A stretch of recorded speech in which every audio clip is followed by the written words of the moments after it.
Welcome back clean news. चलिए देखते हैं उत्तर प्रदेश की 25 फटाफट बड़ी खबरें। इससे पहले आप यूपी के किस जिले से न्यूज को देख रहे हैं हमें कमेंट बॉक्स में जरूर बताएं। साथ ही डेली अपडेट रहने के लिए चैनल को सब्सक्राइब कर बेल आइकन को दबाना ना भूलें। आज का लाइक एम 100 है, उम्मीद करते हैं आप पूरा कर देंगे। तो चलिए बढ़ते हैं खबरों की ओर। यूपी पंचायत चुनाव में परदेसी बाबुओं के सहारे जीतने की तैयारी में है उम्मीदवार। यूपी पंचायत चुनाव का बिगुल बजने के साथ ही ग्रेटर नोएडा के गांव में प्रत्याशी रोजाना मतदाताओं के यहां हालचाल लेने पहुंच रहे हैं। कोई चारपाइयों के काफिले के साथ अपनी सियासी धमक दिखा रहे तो कोई मोटरसाइकिल से या पैदल ही गाँव के हर दरवाजे पे अपनी उपस्थिति यह कहते हुए दर्ज करा रहे हैं कि मैं तो जमीन से जुड़ा हुआ हूँ, मुझे ही चुने। यूपी पंचायत चुनाव में दिलचस्प मुकाबला, एक दूसरे के आमने सामने उतरी देवरानी जेठानी। राजनीति एक ऐसी चीज है जो अपनों को भी खिलाफ कर देती है, सत्ता की कुर्सी पाने के लिए कुछ भी कर गुजरते हैं। ऐसा ही नजारा उत्तर प्रदेश के पंचायत चुनाव में भी देखने को मिल रहा है। यहाँ गांव की सरकार चलाने के लिए एक ही परिवार के ही लोग एक दूसरे की चुनौती दे रहे हैं। दरअसल लखनऊ में एक ही परिवार की दो बहुएं देवरानी और जेठानी चुनावी मैदान में अपना दमखम दिखाने एक दूसरे के सामने पूरी तैयारी से उतर चुकी है। यूपी में कोरोना से बिगड़ते हालात के बीच लखनऊ में भगवा हो रहे हैं अस्पताल। राजधानी लखनऊ में कोरोना संक्रमण ने इस साल के सारे रिकॉर्ड तोड़ दिए हैं। लखनऊ में कोरोना संक्रमित मरीजों का आंकड़ा 4000 के पार पहुंच चुका है। इसी कड़ी में लखनऊ में 2000 आईसीयू बेड बढ़ाने की व्यवस्था की जा रही है। बेडों पर भगवा रंग चढ़ाया जा रहा है, यानी सभी अस्पतालों के बेडों पर भगवा रंग की चादर लगाई गई है। परीक्षा केंद्रों पर बनेंगे आइसोलेशन वार्ड, तैयारियां अंतिम चरण में। यूपी बोर्ड के हाई स्कूल और इंटरमीडिएट की आगामी 8 मई से शुरू होने वाली परीक्षा की तैयारियां अंतिम चरण है। इसी बीच प्रदेश में कोरोना के बढ़ते मामले ने बोर्ड की चिंता बढ़ा दी है। छात्रों के हितों का ध्यान रखते हुए और कोई भी छात्र परीक्षा से वंचित न हो, इसको देखते हुए बोर्ड ने परीक्षा केंद्रों पर आइसोलेशन वार्ड बनाने की तैयारी शुरू कर दी है। हालांकि अभी इसको लेकर जिला विधायक निरीक्षकों को कोई निर्देश जारी नहीं किया है, लेकिन अंदर ही अंदर इसकी तैयारी शुरू कर दी है। शासन का निर्देश मिलते ही बोर्ड आदेश जारी कर देगा। यूपी पंचायत चुनाव में हो कोविड प्रोटोकॉल का सख्त पालन। उत्तर प्रदेश में कोरोना के बढ़ते मामले के मद्देनजर राज्य निर्वाचन आयोग ने त्रिस्तरीय पंचायत चुनाव की प्रक्रिया के दौरान कोविड प्रोटोकॉल के सख्ती से पालन करने के निर्देश दिए हैं।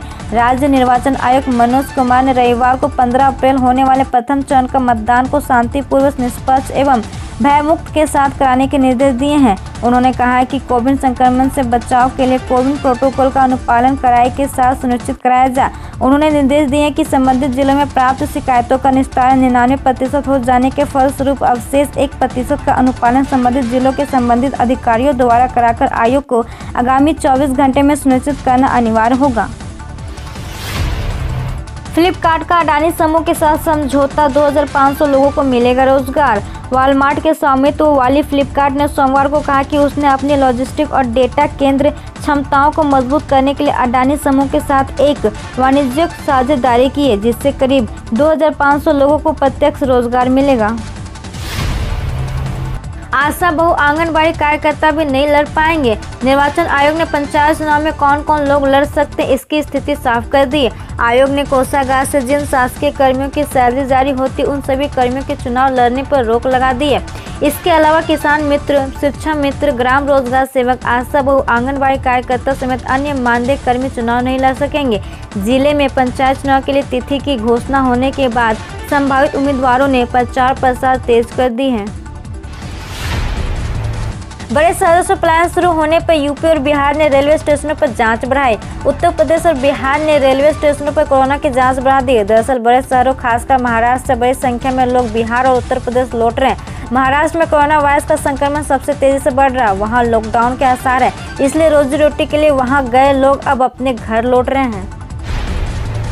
दलित वोटों को साधने में जुटे अखिलेश, सपा बनाएगी बाबा साहेब वाहनी। उत्तर प्रदेश की सत्ता में दोबारा से वापसी को बेताब सपा मुखिया अखिलेश यादव की नजर बसपा सुप्रीमो मायावती के वोट बैंक पर है।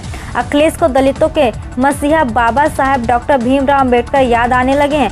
पहले अंबेडकर जयंती पर दलित दिवाली मनाने की अपील और अब बाबा साहेब वाहनी बनाने का अखिलेश यादव ने ऐलान किया है।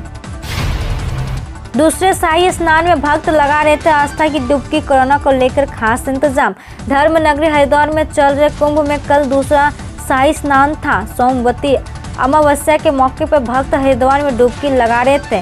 कल अखाड़ों का भी शाही स्नान था। तय समय के मुताबिक सभी अखाड़ों भी शाही स्नान किए। कोरोना के बढ़ते संक्रमण को रोकने के लिए प्रशासन ने कई तरह की पाबंदियां लगाई हैं। पल पल बदल रहा मौसम का मिजाज, हवाएं दे रही गर्मी से राहत। शहर में मौसम का मिजाज पल पल बदल रहा है। सुबह सुहानी हवाओं से मौसम खुशनुमा हो रहा है तो दोपहर में चटक धूप से गर्मी सता रही। हालांकि तेज हवाओं में नमी से राहत महसूस हो रही है। मौसम विभाग की माने तो आसमान साफ रहेगा और फिलहाल तापमान में उतार चढ़ाव बना रहेगा। तेज हवाओं से गर्मी का एहसास कम होगा। अखिलेश ने साधु संतों पर 6 साल पहले हुए लाठीचार्ज को लेकर स्वामी मुक्तेश्वरानंद से माफी मांगी। जाने पूरा मामला। उत्तराखंड हरिद्वार महाकुंभ में पहुंचे समाजवादी पार्टी के अध्यक्ष और उत्तर प्रदेश के पूर्व मुख्यमंत्री अखिलेश यादव ने एक साधु संतों से माफी मांगी है। अखिलेश ने शंकराचार्य से मुलाकात से पहले उनके शिष्य और उत्तराधिकारी स्वामी अभिमुक्तेश्वरानंद से मुलाकात की और उससे माफी मांगी, जिस पर स्वामी मुक्तेश्वरानंद ने अखिलेश को माफ कर दिया। अखिलेश यादव का सीएम योगी पे तंज, बोले सपा सरकार में बने लखनऊ कैंसर इंस्टीट्यूट को कोविड के लिए तो खोल दे। यूपी में कोरोना के बेकाबू होने के बीच सपा अध्यक्ष अखिलेश यादव ने योगी सरकार पर तंज कसते हुए कहा कि समाजवादी पार्टी की सरकार के कार्यकाल में बनकर तैयार लखनऊ कैंसर इंस्टीट्यूट को अब तो कोविड-19 सेंटर बना दिया जाए। 4 राज्यों में चुनाव लड़ रही बीएसपी का प्रचार मायावती की जगह कौन कर रहा है। देश के 4 राज्यों में चुनाव संपन्न हो गए, लेकिन पश्चिम बंगाल में अभी 4 चरणों का चुनाव बाकी है। बहुजन समाज पार्टी इन 5 में से 4 राज्यों में चुनाव लड़ रही है। असम को छोड़कर अन्य 4 राज्यों तमिलनाडु, पश्चिम बंगाल, केरल और पौंडीचेरी में बहुजन समाज पार्टी ने अपने उम्मीदवार खड़े किए, लेकिन संभवतः ऐसा पहली बार हो रहा है जब अपनी पार्टी के उम्मीदवारों के पक्ष में बीएसपी सुप्रीमो मायावती चुनाव प्रचार नहीं कर रही है। तो सवाल यह है कि मायावती की अनुपस्थिति में पार्टी के चुनाव प्रचार का जिम्मा किसने संभाल रखा है। केंद्र सरकार का बड़ा फैसला, 2 घंटे से कम की घरेलू उड़ान में नहीं मिलेगा खाना। जाने क्यों लिया गया ये निर्णय। नागरिक विमानन मंत्रालय ने पिछले साल कोरोना वायरस की पहली लहर के दौरान भी फ्लाइट में खाना नहीं देने का फैसला लिया था। बाद में कोविड-19 के मामले में कमी आने पर फैसला वापस ले लिया गया था। अब कोरोना के बढ़ते मामले के बीच पिछले 2 सप्ताह में हवाई यात्रियों की संख्या में भारी गिरावट आई है। इन किसानों के खाते में नहीं आएंगे सम्मान निधि के पैसे, फटाफट चेक कर लिए लिस्ट। मीडिया रिपोर्ट में संभावना जताई जा रही है कि इस महीने के आखिरी तक 20 से 25 तारीख के बीच 2-2 हज़ार रुपये की किस्त सभी किसानों के बैंक खाते में ट्रांसफर हो जाएगी। लेकिन आपको बता दें, कई किसान ऐसे भी हैं जिसको इस योजना का फायदा नहीं मिलेगा। आइए आपको बताते हैं। नियम के मुताबिक इस योजना का लाभ पाने के लिए किसान के नाम पर खेत होना जरूरी है। इसके साथ ही अगर जमीन किसान के दादा या पिता के नाम पर है तो फिर योजना का लाभ नहीं मिलेगा। इस योजना का फायदा उठाने के लिए किसान के नाम खेती की जमीन होना जरूरी है।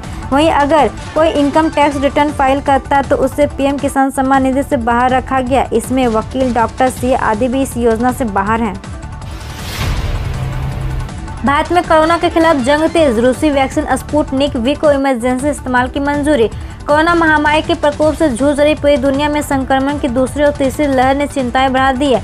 भारत में कोरोना संक्रमण की दूसरी लहर की वजह से हर दिन हजारों की संख्या में नए केस सामने आने लगे, जबकि सैकड़ों की संख्या में लोगों की मौत हो रही है। हालांकि कोरोना के खिलाफ लड़ाई में भारत को अब एक और हथियार मिल गया, यानी कि भारत में एक और कोरोना वैक्सीन को आपात इस्तेमाल की मंजूरी मिल गई है। केंद्रीय औषधि प्राधिकरण की एक विशेषज्ञ समिति ने कुछ शर्तों के साथ रूसी कोरोना वैक्सीन स्पुतनिक वी के आपात इस्तेमाल की मंजूरी के लिए सिफारिश की है। ब्लास्ट हुआ एलपीजी सिलेंडर तो मिलते 50 लाख रुपए तक के फायदे। रसोई गैस कनेक्शन लेने पर पेट्रोलियम कंपनी ग्राहकों को पर्सनल एक्सीडेंट कवर उपलब्ध कराती है। यह इंश्योरेंस 50 लाख रुपए तक का होता है, जो कि लीकेज या ब्लास्ट के चलते होने वाले हादसे की स्थिति में आर्थिक मदद के तौर पर मिलता है। इस बीमा के लिए पेट्रोलियम कंपनियों की बीमा कंपनियों के साथ साझेदारी रहती है। वर्तमान में Hindustan petroleum, Indian oil, Bharat petroleum के रसोई गैस कनेक्शन पर इंश्योरेंस आईसीआईसीआई लोमबार्ड के माध्यम से है। लॉकडाउन के बाद अब विश्वविद्यालय की मुख्य परीक्षाएं स्थगित। इस बार 2021 में भी कोरोना संक्रमण तेजी से फैलने लगा है। विश्वविद्यालय की परीक्षाएं प्रारंभ हो चुकी थी, लेकिन इस बीच मेरठ और पश्चिमी उत्तर प्रदेश के जिलों में कोरोना संक्रमण तेजी से पैर पसारने लगा। इसी को लेकर कुलपति प्रोफेसर नरेंद्र कुमार तनेजा की अध्यक्षता में हुई परीक्षा समिति की बैठक में कोरोना के बढ़ते मामलों को देखते हुए 13 अप्रैल से 3 मई तक की सभी परीक्षाएं स्थगित करने का निर्णय लिया गया है। आईटी कानपुर के प्रोफेसर ने दृष्टिहीनों के लिए बनाई टच सेंसिटिव वॉच, इस तरह बताएगी समय। अभी तक आंखों से दिव्यांगों के लिए ऑडियो घड़ियां बाहर में उपलब्ध है, जिसको स्पर्श करने से वह समय बताती है, लेकिन अब आईटी कानपुर के प्रोफेसर ने एक ऐसी घड़ी बनाई है जिसको स्पर्श करने पर होने वाले कंपन से नेत्रहीन समय जान सकेंगे। इस घड़ी में सुइयों की जगह संकेतक लगे हैं जो टूटेंगे नहीं। इस तरह समय बताने के साथ यह घड़ियां सुरक्षित भी रहेगी, जबकि अभी तक मिलने वाली ऑडियो घड़ियों की सुई टूटने से जल्दी खराब हो जाती है, जिससे दृष्टिहीनों को समस्या होती है। दवा से ठीक होगा मल्टीपल फ्रैक्चर, रक्त के माध्यम से जुटेगी टूटी हड्डियां। केंद्रीय औषधि अनुसंधान संस्थान के वैज्ञानिकों ने मल्टीपल फ्रैक्चर को जोड़ने की ऐसी दवा खोज निकाली जो खून के साथ प्रभावित जगह जाकर हड्डी को शीघ्र जोड़ने का काम करेगा। इस औषधि का नाम लैक्टोफेरिन पेप्टाइड से LP2 है। इस औषधि को इंजेक्शन के माध्यम से दिया जाएगा। केंद्रीय कर्मचारियों के लिए खुशखबरी, 28% होगा DA, सैलरी और पेंशन दोनों बढ़ेगी। 50 लाख केंद्रीय कर्मचारियों और 65 लाख पेंशनर्स के लिए बड़ी राहत की खबर सामने आई है। केंद्र सरकार 1 जुलाई 2021 से केंद्रीय कर्मचारियों का महंगाई भत्ता फिर से शुरू कर रही है। मीडिया रिपोर्ट के मुताबिक अभी कर्मचारियों को 17% की दर से DA/DR मिलता है, जो बढ़कर 28% हो सकता है। पिछले महीने की वित्त राज्य मंत्री अनुराग ठाकुर ने राज्यसभा में लिखित जवाब में बताया था कि 1 जुलाई से केंद्र सरकार के सभी कर्मचारियों को DA का पूरा फायदा मिलेगा। सुशील चंद्रा होंगे अगले मुख्य निर्वाचन आयुक्त। चुनाव आयुक्त सुशील चंद्रा देश के अगले मुख्य निर्वाचन आयुक्त बनने जा रहे हैं। बस आधिकारिक रूप से उनके नाम की घोषणा बाकी है। बताया जा रहा है कि इस आदेश को लेकर सरकार को राष्ट्रपति की अनुमति मिल गई है। पैन आधार कार्ड लिंक नहीं किया तो 30 जून के बाद भरना होगा भारी भरकम जुर्माना। अगर आपने अपने पैन कार्ड को आधार नंबर से लिंक नहीं कराया है तो इसमें देर न करें, क्योंकि 30 जून के बाद इसके लिए जुर्माना भरना पड़ सकता है। आयकर कानून के तहत किए गए नए नियम के अनुसार पैन कार्ड के आधार से लिंक नहीं होने की सूरत में 1000 रुपये जुर्माना का प्रावधान है। यूपी, बिहार, राजस्थान में 25,000 से अधिक नौकरियां, शिक्षक से दरोगा तक की भर्ती। बिहार, उत्तर प्रदेश और राजस्थान में विभिन्न सरकारी विभागों में भर्तियां निकली है। ये नौकरियां बिहार में मत्स्य विकास अधिकारी और ऑडिट ऑफिसर, उत्तर प्रदेश में असिस्टेंट प्रोफेसर और दरोगा और राजस्थान में हेड मास्टर जैसे पदों के लिए है।